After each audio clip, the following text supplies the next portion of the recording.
은혜 받으실 하나님의 말씀은 에베소서 2장 11절부터 18절까지 우리 한 목소리로 있습니다. 그러므로 생각하라. 너희는 그때의 육체로는 이방인이요 손으로 육체에 행한 할례를 받은 무리라 칭하는 자들로부터 할례를 받지 않는 무리라 칭함을 받는 자들이라.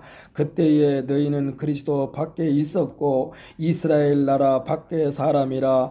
약속의 언약들에 대하여는 외인이요 세상에서 소망이 없고 하나님도 없는 자이더니 이제는 전에 멀리 있던 너희가 그리스도 예수 안에서 그리스도의 피로 가까워졌느니라. 그는 우리의 화평이신지라. 둘로 하나를 만드사 원수된 것 곧 중간에 막힌 담을 자기 육체로 허시고 법조문으로 된 계명의 율법을 폐하셨으니 이는 이 둘로 자기 안에서 한 새 사람을 지어 화평하게 하시고 또 십자가로 이 둘을 한 몸으로 하나님과 화목하게 하려 하심이라.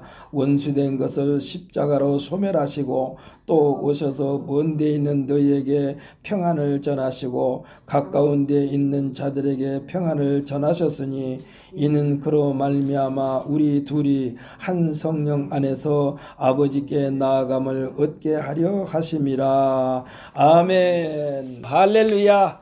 우리 한번 선포합시다. 오늘은 내가 주인공입니다. 아멘. 할렐루야. 주인공 된다는 것은요 굉장한 거예요. 굉장한 거예요. 물론 모두가 다 중요하지만 주인공은 그를 따라가도록 앞에서 이끌어 준다는 사실인 줄 믿으시기를 바랍니다.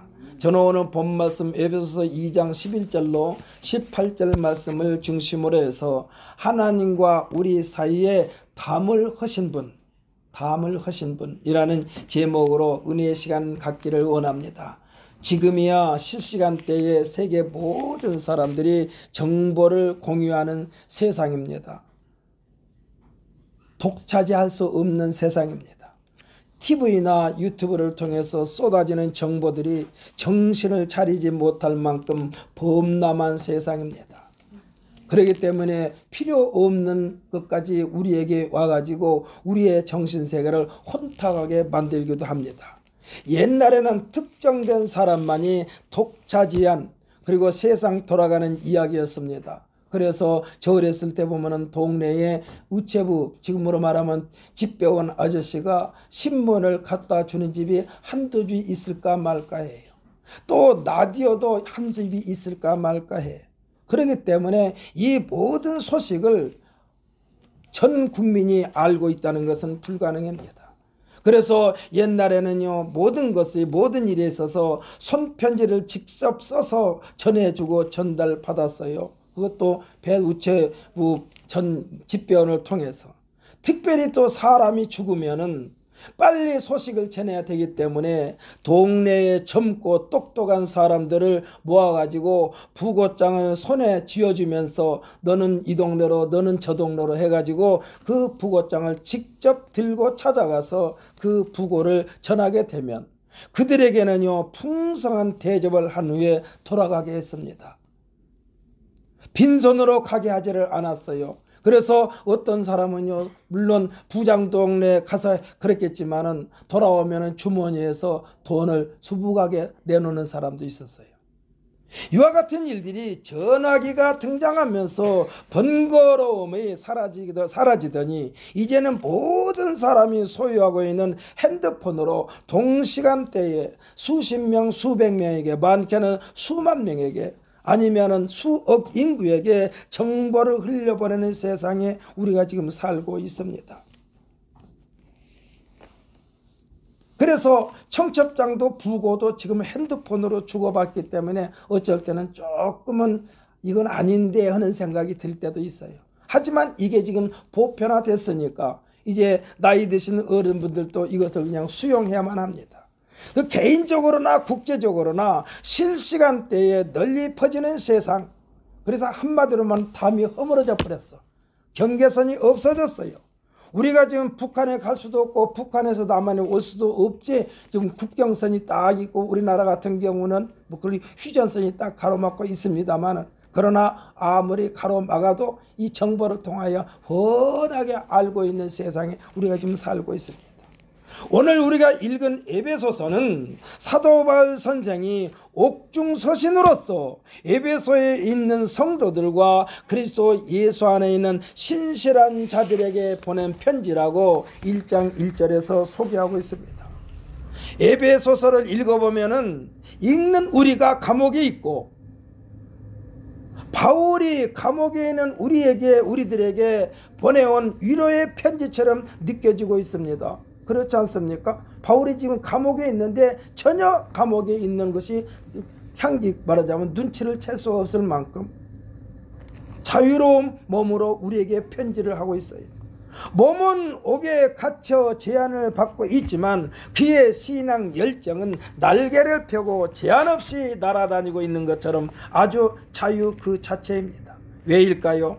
그는 어느 곳에 있든지 예수 그리스도로 말미암은 풍성함에 온전히 사로잡혀 있기 때문인 줄 믿으시기를 바랍니다. 그래서 예수님은 말씀하셨어요. 진리를 알지니 진리가 너희를 자유케 하리라. 할렐루야. 사랑하는 성도, 우리는 진리로 무장되어서 그 어떤 것에도 거침이 없이 가기도 하고 오기도 하는 우리 모두가 되시기를 예수님의 이름으로 축복합니다. 바울은 자신이 감옥 안에 있는 것이 아니라 그리스도 안에, 우리가 쭉 읽어보면 그리스도 안에, 주 예수 안에, 사랑하시는 자 안에 있다라고 거듭거듭 고백하고 있는 것을 보게 됩니다. 이는 그의 몸이 감옥에 갇혀 있지만 그 감옥이 바울의 인생 자체가 예수로부터 보호받고 있기 때문에 감옥에 있을 때나 밖에 있을 때나 신앙의 열정이 전혀 제한을 받고 있지 않고 있다는 고백인 것입니다. 1장 3절에는 무슨 마음으로 시작하고 있느냐? 1장 3절에는 뭐라고 하느냐? 찬송하리로다 라고 시작합니다. 아니, 감옥에 있는 사람이 지금 찬송하리로다로 지금 시작하고 있어요. 편지를 쓰면서. 바울의 신앙 고백은 어떤 형편에 처하든지 자족하기를 배웠노라 그랬습니다. 살아도 주를 위하여 살고 죽어도 주를 위하여 죽나니 죽으나 사나 하나님의 것이로다. 그리고 행해라도 자신의 마음이 변할까봐 나는 날마다 죽노라, 이와 같은 말까지도 했습니다. 그러나 그가 육체가 자유로울 때나 감옥에 있을 때나 조금도 달라진 것이 없다라는 말씀이요. 왜냐하면 그가 밖에서 활동할 때도 그를 감시하는 눈을 피할 수가 없는 삶을 살았어요. 그러니 오히려 자신이 지금 신앙의 진면목을 업그레이드하는 시간으로 감옥에 있을 때였다는 것을 말씀해 주고 있습니다. 그러니까 지금 이 바울은요, 감옥에 있을 때 오히려 신앙이 더 뜨거워졌어요. 신앙이 뜨거워졌어. 최고조에 달했어요. 노벨 평화상을 받았던 남아프리카 공화국의 넬슨 만델라 대통령이나 우리나라 김대중 전 대통령이나 이들이 정치적인 탄압을 받아 감옥에 있을 때에 그 시간들을 자신들의 인격을 업그레이드하는 시간으로 삼았다는 사실입니다. 그들이 나와서 하는 소리가 뭐냐? 감옥에 있을 때 더 책도 많이 읽었다. 세상 사람들과 대화도 많이 했다. 세계 유명한 사람들로부터 편지도 많이 주고받았다. 그 안에서 속된 말로 말하면 성숙된 사람이 된 거예요. 만델라 대통령이나 우리나라 김대중 전 대통령이나. 오늘 본문의 내용은요, 사도 바울 선생이 이전 예수를 깊이 알기 이전의 삶, 이 삶을 두껍게 율법과 계명의 담에 사로잡혀 있었던 자신이 예수로 말미암아 그 담이 허물어졌는데, 이 담은 14절에서 자기 육체로 허시고 했습니다. 그러니까 하나님과 우리 사이에는 원수된 것이 눈에 보이지 않지만 그 중간에 막힌 담이라고 그랬어요. 이 담을 예수님의 육체로 죄값을 다 내줌으로써 그 담이 헐어졌다는 것인데, 이 담은 예수님께서 허심으로 하나님과 우리가 하나가 됐다는 사실을 믿으시기를 바랍니다.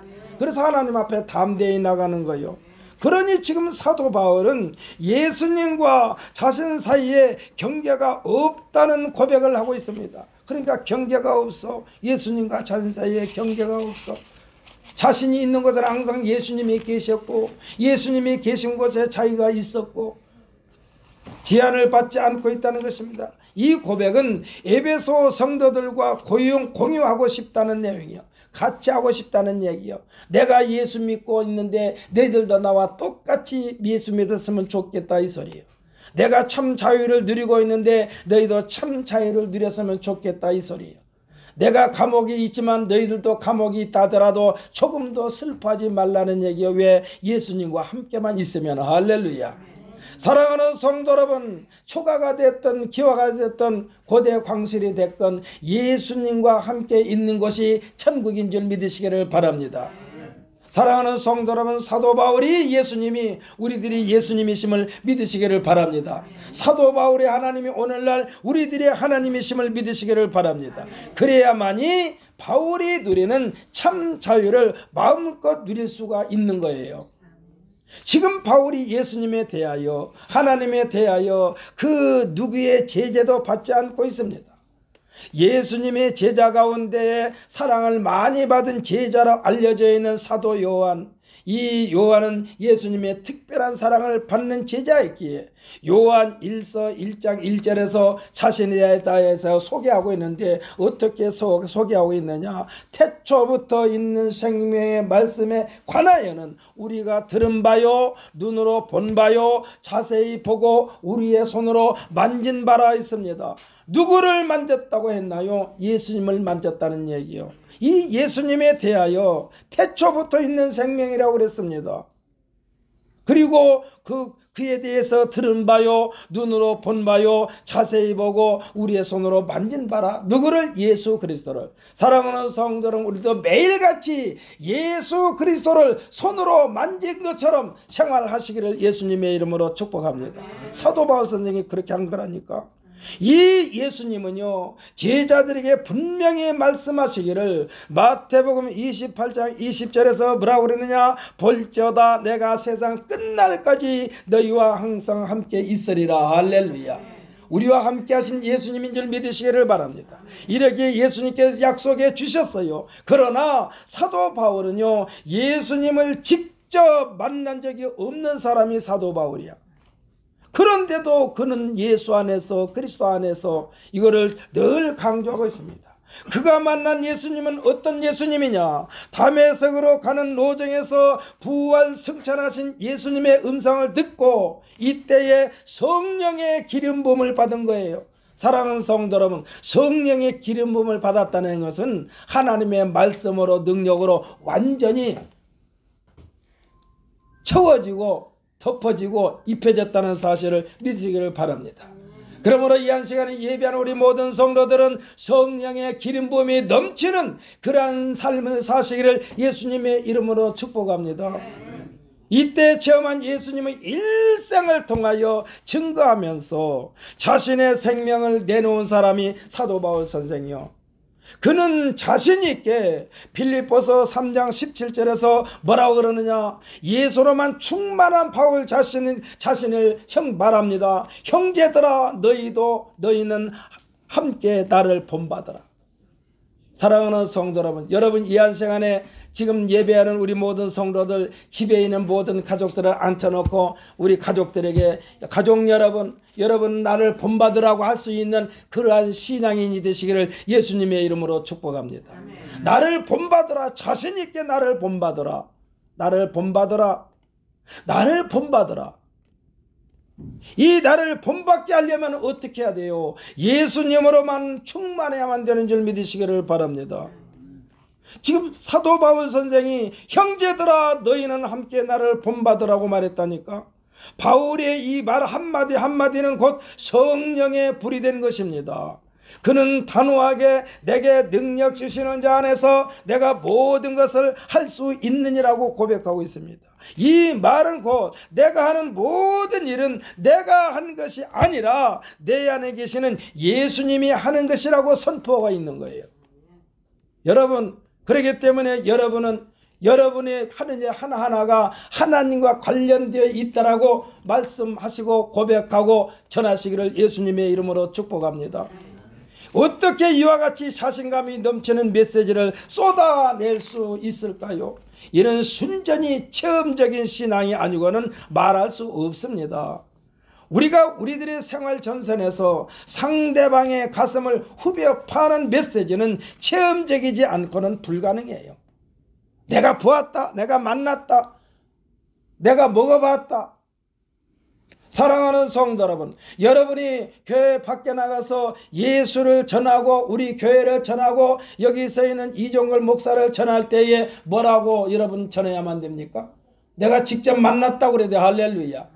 내가 만나보니까, 내가 가보니까 진짜 요즘에 보기 힘들 만큼 신실한 교회다, 신실한 목사다, 이렇게 전해야만이 그들이 우리 교회를 통하여 예수를 믿는다니까. 할렐루야.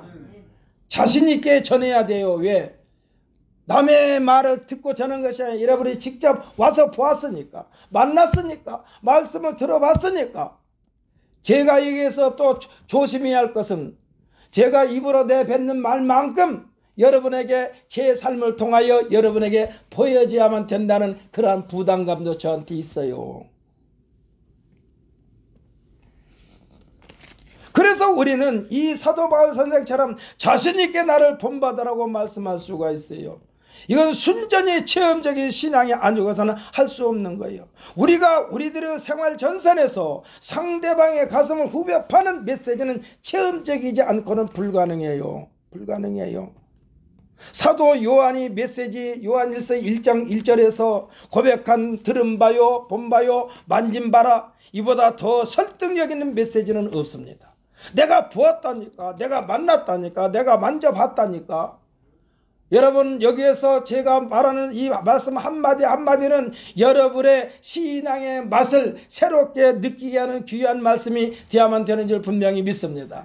그래서 예수님은 사람이 사는 것이 떡으로만 살 것이 아니요 하나님 위에서 나오는 말씀으로 산다고 그랬으니, 여러분이 여기에서 전하는 이종걸 목사의 말을 들으면서 나도 저 말씀, 나도 저 말씀에 사로잡혀야 되겠다라고 하는 그러한 깨달음이 있으시기를 예수님의 이름으로 축복합니다. 그래서 저는 하나님 말씀을 읽으면서 그래요. 주여, 이 말씀 속에 감춰지는 비밀을 나 혼자만 독차지하지 말고 우리 성도들과 함께 공유하게 하여 주옵소서 하는 마음으로 설교를 준비하고 또 주일날 여러분에게 하나님의 말씀을 전하는 것입니다.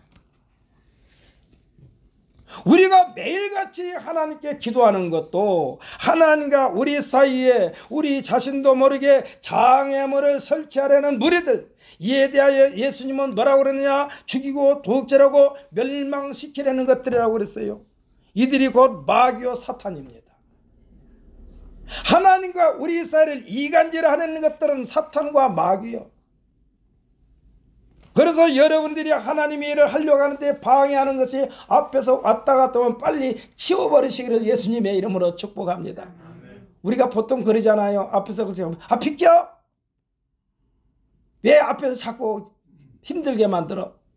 왜 앞에서 자꾸 내 길을 방해하고 있어? 비켜! 하는 것처럼 하나님과 우리 사이를 이간질하는 악한 세력들에게 우리는 나사렛 예수의 이름으로 넉넉하게 물리치고 가장 가벼운 마음으로 즐거운 마음으로 주님 앞에 나와 예배하는 우리 모두가 되시기를 예수님의 이름으로 축복합니다.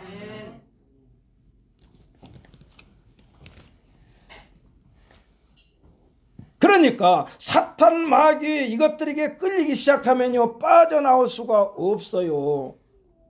이러지도 못하고 저러지도 못해 딜레마에 빠져서 허우적대게 됩니다.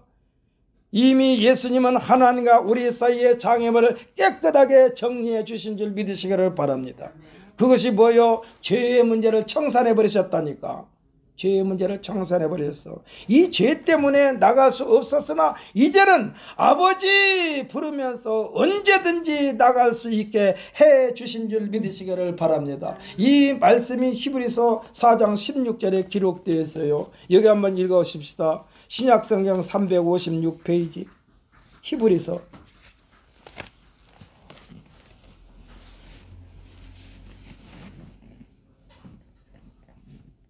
4장 16절. 재성경으로 357페이지입니다.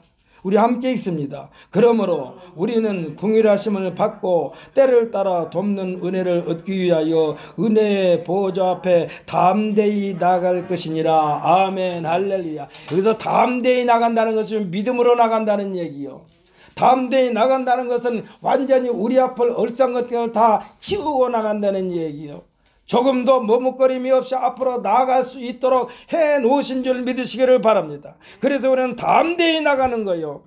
때와 장소를 가리지 말고 하나님께 SOS 신호를 보내십시오. 언제든지 오픈되어 있습니다. 한꺼번에 지구촌에 사는 70억 인구가 한 시간에 동시간에 하나님 앞에 부르짖어도 하나님은 그 모든 것을 다 받으시고 응답하시는 하나님인 줄 믿으시기를 바랍니다. 보통 우리들이 이 막 인터넷이 한 그루 다 몰리면은 연결이 안 될 때 너무나 폭주해 가지고 인터넷이 안 된다는 말을 가끔 듣지 않습니까? 그런데 하나님에게는 그런 것보다 그런 게 차원이 달라. 한꺼번에 수십억 수억 인구가 한꺼번에 다 하나님 앞에 간구해도 하나님께서는 다 들으시고 응답하시는 하나님인 줄 믿으시기를 바랍니다. 그래서 하나님의 능력은 무량광대하시나요?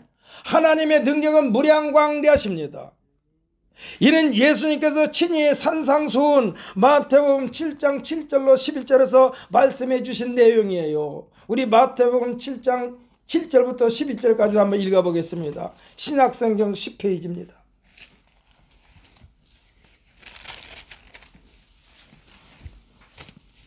마태복음 7장 7절부터 11절까지입니다.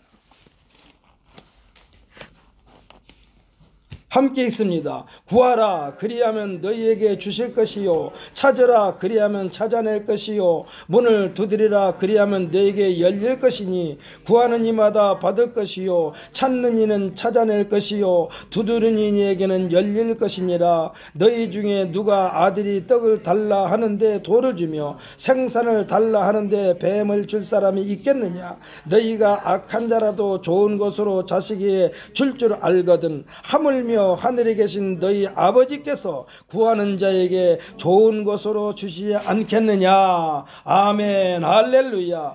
이 말씀은 제자들을 집중 훈련시키면서 예수님께서 말씀해 주셨고 약속해 주신 내용인 줄 믿으시기를 바랍니다. 우리가 기도할 때 하나님도 가장 아마 하나님도 긴장한 것은 뭐냐? 하나님의 말씀을 들이대면서 기도할 때 하나님도 긴장하는 거예요. 왜? 하나님께서 이렇게 말씀하시지 않았습니까? 예수님께서 이렇게 말씀해 주지 않았습니까? 그래서 주님 앞에 구하고 찾고 두드립니다.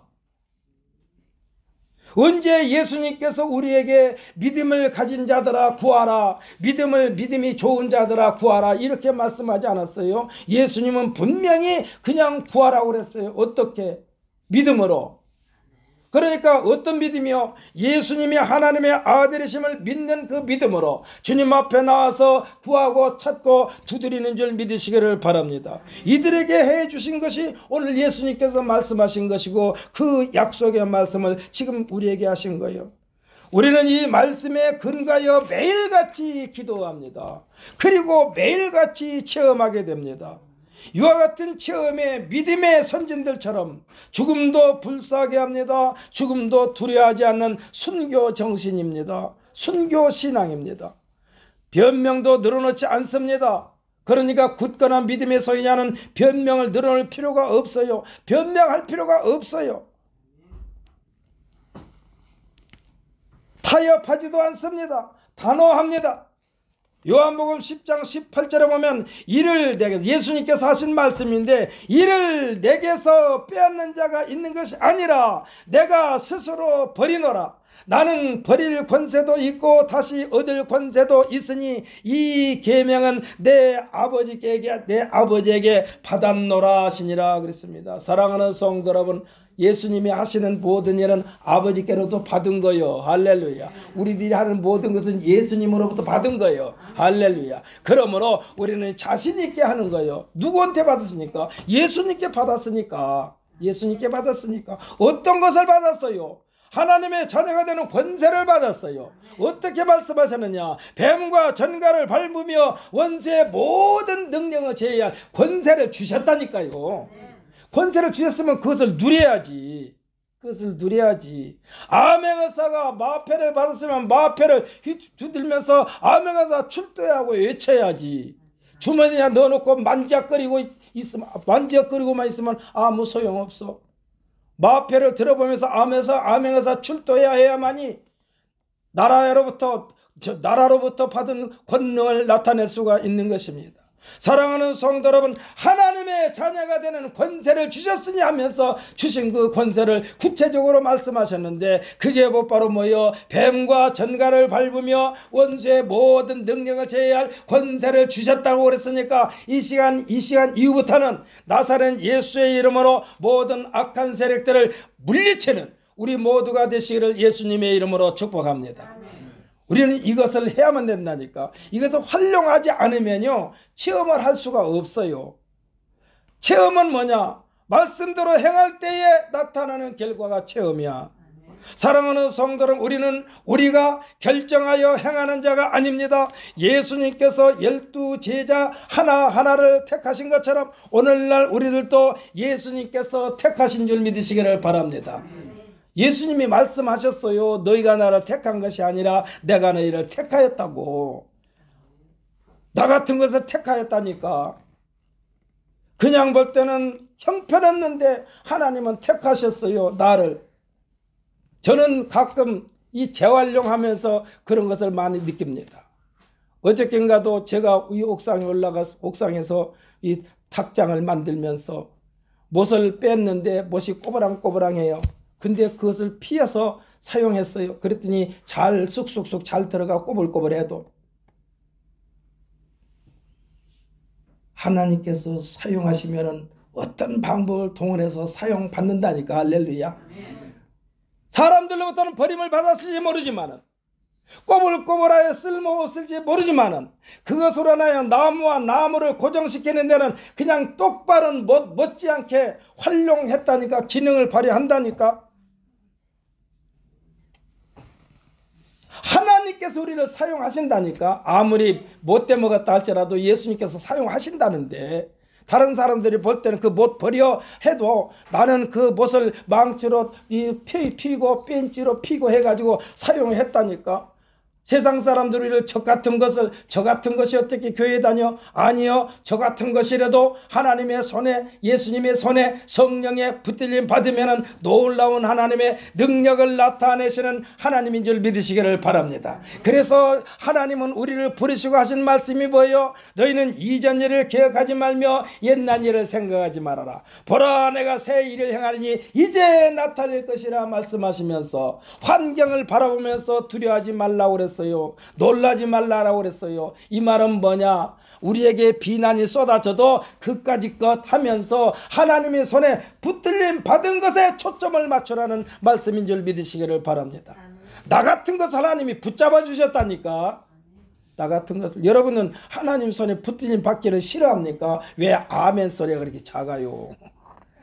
하나님으로부터 붙들림 받으면 어떤 능력을 나타낼지 몰라요. 그러니까 여러분은 하나님의 말씀에 완전히 사로잡힌 바다, 하나님 말씀에 의지하여 기도하고 행동하는 우리 모두가 되시기를 예수님의 이름으로 축복합니다. 그럴 때 말이야, 하나님의 능력을 나타내는 도구로 사용받는다니까. 그 못이 그냥 쓰레기통에 들어갈 수밖에 없는 못인데 내가 펴서 활용하니까 지금 귀중한 것에서 제 역할을 한단 말이에요. 우리는 예수로 말미암아 하나님의 자녀가 됐습니다. 하나님은 모세를 택하신 것처럼, 믿음의 조상 아버지 아브라함을 택하신 것처럼 이들을 언제 택했습니까? 80살이 넘어서 택했어요. 아브라함은 75살에 택했어요. 우리들이 봤을 때는 인생 황혼기에 접어서 아무것도 할 수 없는 존재인데 하나님은 그들을 택하셔서 역사를 휘젓는 놀라운 능력의 도구로 사용하시는 하나님인 줄 믿으시기를 바랍니다. 그러니까 저와 여러분이요, 실망할 필요가 없어요. 실망할 필요가 없어요. 저는 가끔 이런 생각을 해봅니다. 하나님, 저를 조금 젊었을 때에, 좀 젊었을 때 저를 불러서 종으로 삼으셨으면 참 좋았을 텐데 나이 먹어서 이게 하나님으로 또 부름 받아 가지고 이게 참 무슨 꼴입니까 할 때도 있는데 아마 하나님이 그럴 거예요. 내가 그때 너를 택했으면 네가 고분고분했겠냐? 내가 그때 너를 불렀으면 종거라 내가 너를 젊었을 때 불렀으면 네가 고분고분 하겠느냐? 더 속을 새기지. 그래서 너한테 힘이 없을 때 너를 붙잡은 거야. 이렇게 하나님께서 말씀하신 줄 믿고 있습니다. 저는. 그러니까 모세도 40 청춘에 스스로 지도자가 되려고 했어요. 그런데 하나님이 외면했어요. 그런데 80살이 넘어가지고 모세를 하나님께서 부르셨을 때 모세가 하나님에게 말합니다. 아니 좀 보낼 만한 사람을 보내소서. 이 말이 뭐예요? 하나님 저 나이가 먹었어요. 지팡이에 지금 의지하고 있어요. 그런데 어째 나더러 그런 일을 하라고 합니까? 그런데요 80살이 넘은 모세가 호렙산을 2번 3번 올라갔다니까. 느보산을 올라갔다니까. 지금 말하면 높은 산까지 올라갔어요. 하나님께서 그렇게 이끌어서 올라간 거예요. 하나님께서 하시면 하시는 줄 믿으시기를 바랍니다. 모세를 택하신 것처럼 아브라함을 택하신 것처럼 오늘날 우리들도 그렇게 택함을 받은 것입니다.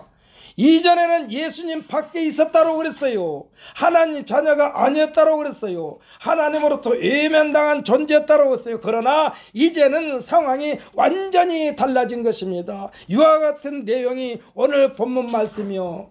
이후로 우리들의 마음 자세가 어떠해야 되겠는가?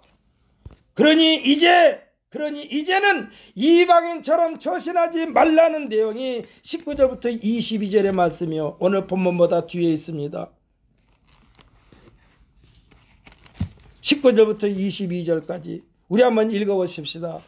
본문보다 조금 밑에니까 바로 밑에니까 19절부터 22절까지 함께 있습니다. 그러므로 이제부터 너희는 외인도 아니요 나그네도 아니요 오직 성도들과 동일한 시민이요 하나님의 권속이라. 너희는 사도들과 선지자들이 터 위에 세우심을 입은 자라. 그리스도 예수께서 친히 모퉁이 떼를 되셨느니라. 그의 안에서 검을 받아 서로 연결하여 주 안에서 성전이 되어가고 너희도 성령 안에서 하나님이 거하실 처소가 되기 위하여 그리스도 예수 안에서 함께 지어져 가느니라. 아멘 할렐루야. 하나님으로부터 귀중하게 쓰임받게 되느니라 이 말씀이요. 이를테면 이스라엘 백성들을 옆에서 지켜보면서 부러워하지 말아라 이거요. 담을 헐어버렸으니 이제 함께 하나가 됐다는 것입니다. 누구에 의해서일까요? 예수로 말미암아 그리 된 것이라고 말씀한 거예요.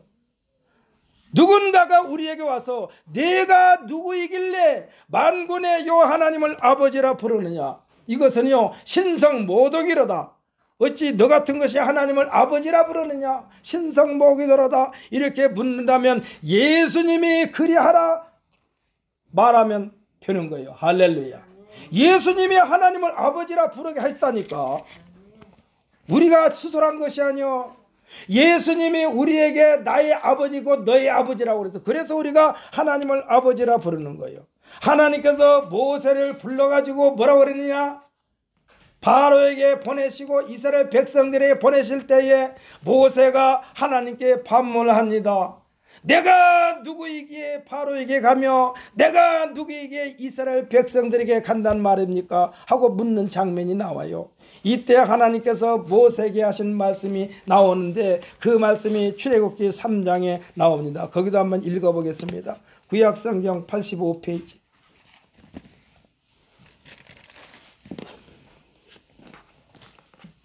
내가 누구이기에 바로에게 가면 내가 누구이기에 이스라엘 백성들에게 간단 말입니까? 할 때에 지금 하나님께서 모세에게 말씀하시는데 그 말씀이 출애굽기 3장 12절부터 14절까지 한번 읽어보겠습니다. 85페이지 출애굽기 3장 12절부터 14절까지 함께 읽습니다. 하나님이 이르시되 내가 반드시 너와 함께 있으리라. 네가 그 백성을 애굽에서 인도하여 낸 후에 너희가 이 산에서 하나님을 섬기리니 이것이 내가 너를 보낸 증거니라. 모세가 하나님께 아뢰되 내가 이스라엘 자손에게 가서 이르기를 너희의 조상의 하나님이 나를 너에게 보내셨다 하면 그들이 내게 묻기를 그의 이름이 무엇이냐 하리니 내가 무엇이라고 그들에게 말하리이까. 하나님이 모세에게 이르시되 나는 스스로 있는 자이니라. 또 이르시되 너는 이스라엘 자손에게 이같이 이르기를 스스로 있는 자가 나를 너에게 보내셨다 하라. 아멘. 할렐루야. 우리가 전도할 때 예수님께서 보내서 왔습니다라고 말하면 되는 거예요. 할렐루야. 성령께서 보내서 왔습니다라고 말하면 되는 거예요. 사랑하는 성도 여러분, 하나님의 명령은 그 명령에 대한 책임을 하나님께서 스스로 책임져 주신 줄 믿으시기를 바랍니다. 하나님이 보내시기 때문에 그것은 하나님이 책임져 준다니까. 이와 같은 일에 대하여 이미 믿음의 조상 아브라함이 그의 신임을 받은 나이가 많은 종에게 심부름을 보내면서 거기에서 말하고 있어요. 여기서 나이가 많다는 얘기는요, 아브라함과 굉장히 오랜 동안 손발을 맞추면서 함께 지냈던 하인을 말하는 거예요. 이 종이 주인에게 의문을 제시할 때에 그에게 말을 합니다. 그러니까 쉽게 말하면 이 나이 많이 먹은 늙은 종에게 심부름을 보내는데 이 늙은 종이 그러는 거예요. 주인님이시여, 내가 이렇게 가는데 그렇게 안 되면 어떡하지요? 이제 걱정을 먼저 끄집어다 하는 거예요. 그때에 이 아브라함이 뭐라고 말하느냐? 하나님이 그 자를 너보다 앞서 보내신지라. 하나님이 그 사자를 너보다 앞서 보내신지라. 그러니까 하나님께서 할 테니까 너는 걱정하지 말고 내 말만 듣고 가라는 얘기예요. 이 말은 하나님께서 이미 다 이루어 놓았을 것이니 너는 그 일에 대하여 염려하지 말라는 것입니다. 할렐루야. 성경에서 우리에게 말씀하십니다. 아무것도 염려하지 말라 말씀했어요. 여러분, 염려할 시간에 염려하지 말고 하나님 앞에 기도하시는 우리 모두가 되시기를 예수님의 이름으로 축복합니다.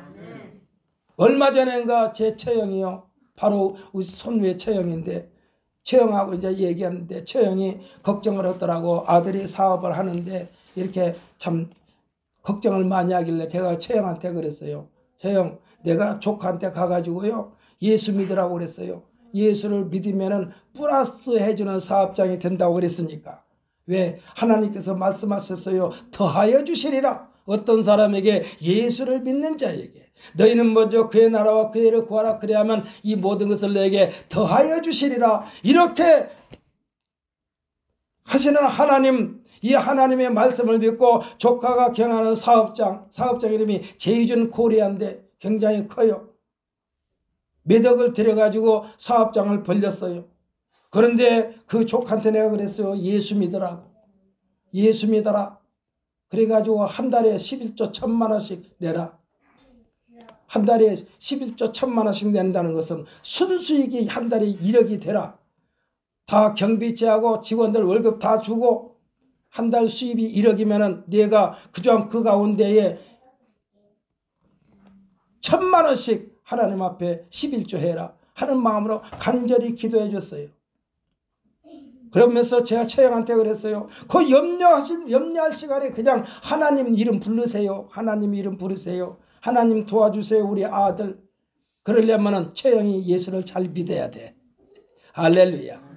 예수를 믿으면서 하나님 도와주세요 해야만이 하나님께서 기도를 들어주지. 예수도 안 믿으면서 하나님 도와주세요 그러면 하나님이 뭐라고 그럴까? 너 누구냐? 너 누구냐? 어저께인가도 그 조카가 왔어요. 그래서 내가 보내면서 이모부 안녕히 계세요. 예수 잘 믿어라. 그랬어 나는. 하여튼 목소리 크게 동네 사람이 들었을 거예요. 골목에 있는 사람들이 들었을 거예요.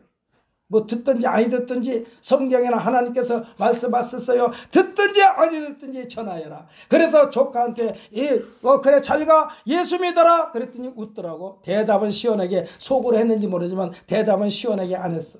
그러나 내가 새벽마다 내가 너를 위해서 기도한다. 그 말은 꼭 했어요. 예수 믿으라고.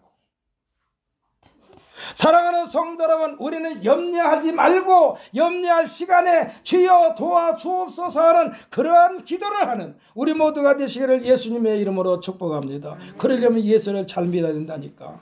우리들의 신앙은요, 예수님을 믿느냐 거부하느냐에 따라서 그 결과가 판가름 나는 것입니다. 하나님의 놀라운 역사의 주인공은 믿음의 사람이 그 주인공이 되는 거예요. 그래서 오늘 제가 우리들의 선포했잖아요. 오늘은 내가 주인공이다. 할렐루야. 이 시간에 다시 한번 우리 선포합시다. 나는 주인공이다. 할렐루야. 하나님이 주관하시는 모든 역사의 무대에서 우리 모두 한 사람 한 사람이 다 주인공이 되시기를 예수님의 이름으로 축복합니다. 제가 또 우리 태겸이 얘기를 안 할 수 없어. 지난주에 태겸이가요, 할아버지 엄마가 주는 용돈에서 제가 오늘은 헌금을 했어요. 11조는 다음 주부터 할게요. 그런데 어저께 와가지고 뭐라고 하냐, 할아버지 11조하고 헌금하고 준비해 왔어요. 그러더라고요. 아마 오늘부터 태겸이가 11조 낸대요. 그러니까 이제 엄마 아빠가 11조 꼬박꼬박 잘 내니까 용돈 절대로 중간에 떼먹으면 안 돼. 11조 냈는데 만약에 용돈을 떼먹으면은 이 태겸이 내가 거짓말쟁이가 되는 거예요.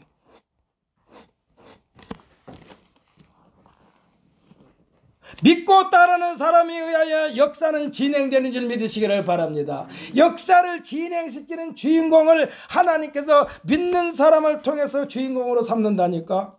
그래서 모든 세상 사람 뭐라고 그러냐, 못한다, 안 한다, 할 수 없다로 꽉 채워진 사람에게는 기적이 안 일어나요. 못한다, 안 한다, 할 수 없다는요, 그런 사람과는 하나님이 일을 같이 안 한다니까. 어떤 사람과 하느냐, 할 수 있다 하면 된다. 할렐루야. 우리 한번 해봅시다. 따라서 해봅시다. 할 수 있다 하면 된다. 해보자. 이와 같은 사람과 하나님께서 일한다니까. 무엇으로 할 수 있을까요? 믿음입니다. 무엇으로 하면 될까요? 믿음입니다. 어떻게 하면 됩니까? 말씀으로 하는 것입니다. 사랑하는 성도 여러분, 우리 모두는 내 힘으로가 아니라 예수를 믿는 믿음으로 그냥 불도저처럼 밀어붙이는 믿음의 사람이 되시기를 예수님의 이름으로 축복합니다.